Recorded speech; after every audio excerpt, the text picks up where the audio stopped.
시청자님들, 혹시 이런 얘기 들어보신 적 있으신가요? 죽어야지 나오는 종신보험을 왜 가입했냐? 잘못 가입했다. 가입하지 말아라. 또는 해지해야 한다라는 얘기 한 번이라도 들어보셨죠? 이런 얘기들이 왜 나오는지, 그리고 해결 방안에는 어떤 것들이 있는지 오늘 말씀드리도록 하겠습니다. 안녕하세요. 보험형 김동진입니다. 예전부터 지금까지 종신보험에 대해 좋지 않은 시선으로 보고 계신 분들이 여전히 많으신 것 같은데요. 종신보험은 주계약이 사망보험금인 엄연한 보장성 범위에 속합니다. 그런데 종신보험을 연금보험이나 저축성 보험으로 잘못 알고 가입하신 분들이 많으신데요. 그래서 만약에 시청자님께서 해당되신다면 오늘 영상 끝까지 시청해 주시기 바랍니다. 종신보험의 주계약은 사망보험금을 주 목적으로 한 가장이 만약 준비 없이 사망했을 때 남겨진 가족들의 생활비, 교육비, 대출금, 양육비 등 이루 말할 수 없는 경제적 리스크가 발생하게 됩니다. 이런 불안정하고 갑작스러운 상황에 맞닥뜨리게 하고 싶은 가장은 아무도 없을 거고요. 이런 이유로 종신보험을 준비했다면 절대 종신보험을 잘못 가입했다고 말할 수는 없을 것 같아요. 오래전 판매된 종신보험들은 예정이율이 지금보다 상당히 높았고 사업비 지출도 거의 끝난 상태일 가능성이 높기 때문에 비과세 혜택도 적용받으면서 쌓여가고 있는 적립금을 유동성 있게 활용할 수 있습니다.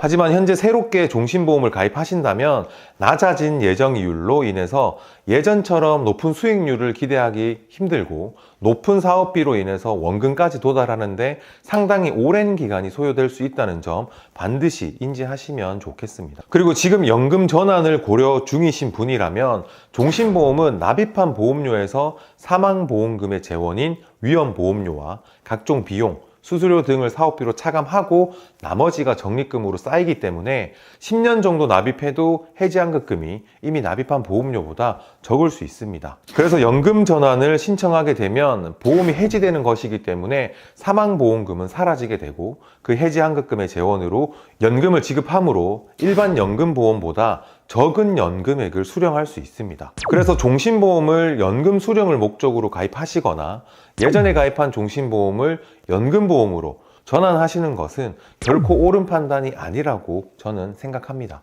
종신보험은 가장의 사망이나 상속세 등 생각지 못한 여러 리스크를 대비해서 가족들에게 안전하게 자산을 물려주기 위한 재원 마련 목적으로 가입하시는 것을 추천드립니다. 그런데 급하게 돈이 필요하거나 종신보험을 가족들에게 물려주기보다는 본인의 노후자금으로 활용하고 싶다면 어떻게 해야 할까요? 해지나 연금 전환 말고 다른 방법은 정말 없는 걸까요? 아닙니다. 방법이 있습니다. 첫 번째 방법으로 바로 중도 인출 기능을 먼저 활용해 보시는 겁니다. 요즘 종신보험으로 많은 분들이 가입하시는 무해지 환급형 종신보험, 단기납 종신보험은 대부분 유니버셜 기능이 없기 때문에 입출금 기능을 자유롭게 활용할 수가 없습니다. 하지만 예전에 판매되었던 종신보험 같은 경우에는 대부분 유니버셜 기능 때문에 일정 기간이 지나면 적립금이나 해지환급금을 자유롭게 인출해서 활용할 수가 있었습니다.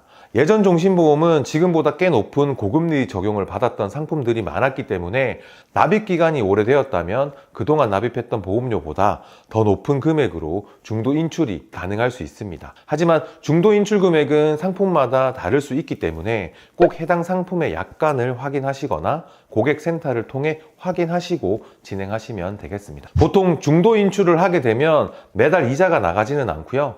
중도 인출이 발생되는 약간의 수수료만 내면 되기 때문에 장점이 많은 기능이지만 한 가지 주의하실 점이 있습니다. 중도 인출 기간이 길어져서 매달 적립금에서 빠져나가는 월 대체 보험료를 충당할 수 없을 땐 계약이 해지도 될 수 있습니다. 여기서 월 대체 보험료란 계약자가 보험료를 납입하지 못할 경우 계약자의 적립금에서 해당 월의 위험보험료, 부가보험료, 특약보험료 등을 자동으로 차감하여 보험을 유지하는 제도인데요. 이는 보험료 미납으로 인한 계약 실효를 막아 보장을 받을 수 있게 하는 역할도 하지만 해지환급금이 줄어들 수 있다는 점을 유의해야 합니다. 그래서 중도 인출 기능을 활용하실 때에는 꼭 이 월 대체 보험료와 관련된 내용을 꼼꼼하게 확인하실 필요가 있겠습니다. 추가로 종신보험을 유지나 해지 중 하나를 선택하는 것이 아니라 리모델링을 진행하시는 경우에도 체크해야 할 점이 있는데요. 예전 종신보험에는 실손의료비, 1종에서 3종 수술비, 보장 범위가 넓은 암 진단금 등 지금은 가입할 수 없는 보장 내용이 좋은 특약들이 포함되어 있을 수 있는데요. 이런 경우 해지보다는 주계약인 사망보험금을 좋은 특약들은 유지할 수 있게 최소한의 금액으로 줄이는 겁니다. 그러면 당연히 사망보험금을 줄인 만큼 해지한 것이기 때문에 손해는 일부 있을 수 있겠지만 매월 납부하는 보험료는 줄어들고 좋은 특약은 유지가 될 수 있습니다. 그리고 부족한 부분만 신규로 준비하시면 더할 나위 없는 보험 리모델링이 될 수가 있는 거죠. 그래서 이 방식이라면 매월 납입 보험료에 대한 부담도 줄어들고 종신보험을 완전히 해지하시거나 연금으로 전환했을 때 발생되는 불이익도 방지할 수가 있는 거죠. 실제로 예전에 종신보험을 가입한 많은 분들이 남겨둔 특약은 살아있을 때 내가 혜택을 받고 남은 사망보험금은 본인 장례비로 사용할 계획을 많이들 갖고 있으십니다. 또한 병치료를 오랫동안 했다면 사망보험금으로 그동안 사용한 간병비 등의 의료비를 가족들에게 어느 정도 돌려줄 수 있는 것에 의미를 둘 수도 있겠죠. 두 번째 방법은 자녀가 있는 분들께만 해당되는 내용인데요.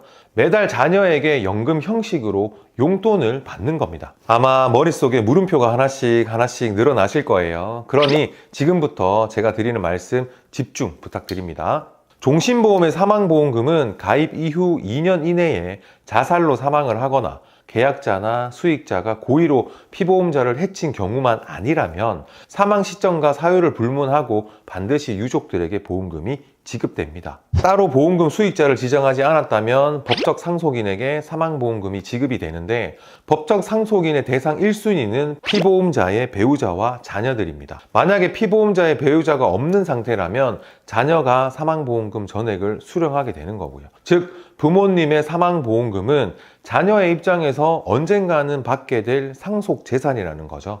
그렇다면 자녀 입장에서 부모님이 종신보험을 유지하면서 갑자기 형편이 어려워져서 해지를 하려고 하시거나 연금 전환을 고려하고 있다면 차라리 부모님께 매달 용돈을 드리고 추후에 사망보험금을 돌려받는 게 더 낫다는 판단인 겁니다. 부모님의 입장에서는 종신보험을 해지하거나 연금으로 전환했을 때 발생하는 불이익을 방지하실 수 있고요. 자녀 입장에서는 매달 부모님께 용돈도 드리고 효도도 하면서 따로 연금보험을 가입할 필요 없이 부모님의 사망보험금을 물려받아 노후자금으로 활용하시면 되는 거죠. 저는 개인적으로 적립금을 매달 쪼개서 지급받는 연금보험보다 사망보험금 전액을 한 번에 지급받을 수 있는 부모님의 종신보험이 좀 더 효율적이지 않을까라는 생각이고요. 세 번째로 사망보험금 유동화 제도를 이용하는 겁니다. 25년 3월 금융위원회에서 발표한 자료입니다. 이땐 대상 조건이요. 납입이 완료된 계약자, 피보험자가 동일하고 약관 대출이 없는 65세 가입자였지만 25년 10월 23일 발표한 자료를 보시면 신청 시점 납입이 완료된 계약자, 피보험자가 동일하고 약관 대출이 없는 55세 가입자로 확정되었어요. 25년 10월 23일부터 사망보험금 유동화 대상자분들에게 문자 또는 카톡으로 개별 안내가 진행됐습니다. 금리 확정형 종신보험의 사망보험금 9억 원 이하를 기준으로 최대 90% 이내로 신청이 가능하네요. 매월 받는 금액이 생각보다 많지 않게 느껴질 수도 분명히 있겠지만 이렇게 생각해보면 어떨까요? 본 광고는 광고 심의 기준을 준수하였으며 유효기간은 심의일로부터 1년입니다. 먼저 병원비 부담이 줄어듭니다. 나이가 들수록 병원 갈 일도 많아지고 그만큼 병원비 부담도 커질 거고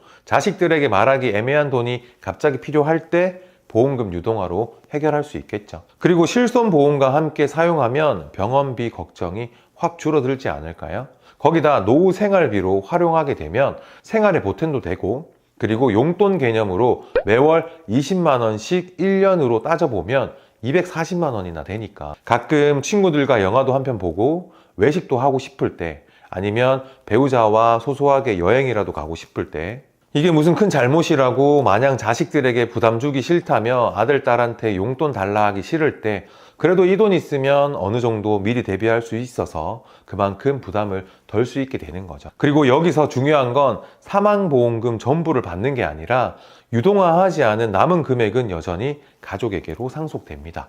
그러니까 필요한 만큼 먼저 쓰고 남은 부분은 가족이 받을 수 있도록 설정하시면 되겠죠. 물론 모든 상황들이 다 같을 수가 없어서 사망보험금을 남기는 것도 중요할 수 있지만 내 노후를 먼저 생각해서 활용하는 것도 어쩌면 더 나을 수도 있을 거란 생각도 저는 해보게 되네요. 이렇게 종신보험을 해지하지 않고도 적극적으로 활용할 수 있는 방법들에 대해 살펴보았는데요.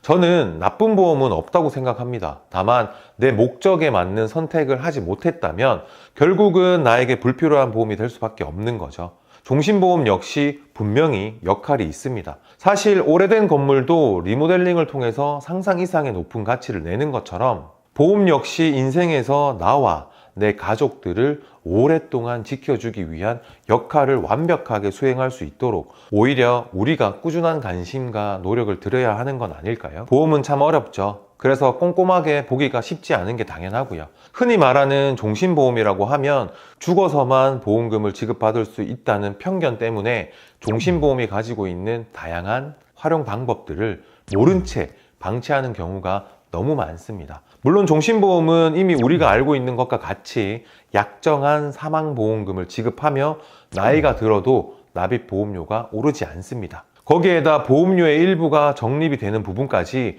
일반인들이 알고 있는 표면적인 특징일 뿐 이 밖에 종신보험이 의미하는 본질적인 다양한 혜택에 대해서는 정확하게 이해하지 못하는 경우가 많죠. 그렇기 때문에 제가 있는 거고 저를 잘 활용하시면 손해를 보지 않고 이득을 보실 수 있는 거죠. 보험 관련 영상을 보면서도 여전히 보험 가입이 어렵게 느껴지신다면 연락 주십시오. 최선의 선택을 할 수 있도록 여러 회사들을 비교하고 약간 분석을 통해 도움 드리겠습니다. 현재 내가 가지고 있는 보험에 대한 리모델링 또는 전반적인 관리가 필요한 시점인 나이대 분들이라면 위 카톡이나 연락처로 연락 주시면 언제든지 편하고 빠르게 상담 가능합니다. 오늘 준비한 내용이 도움이 되셨다면 구독, 좋아요, 댓글, 알람 설정 그리고 가까운 지인분들께도 영상 공유 한번 부탁드려 봅니다. 더 좋은 영상으로 찾아뵙겠습니다. 지금까지 시청해주신 여러분 진심으로 감사합니다. 본 광고는 광고 심의 기준을 준수하였으며 유효기간은 심의일로부터 1년입니다.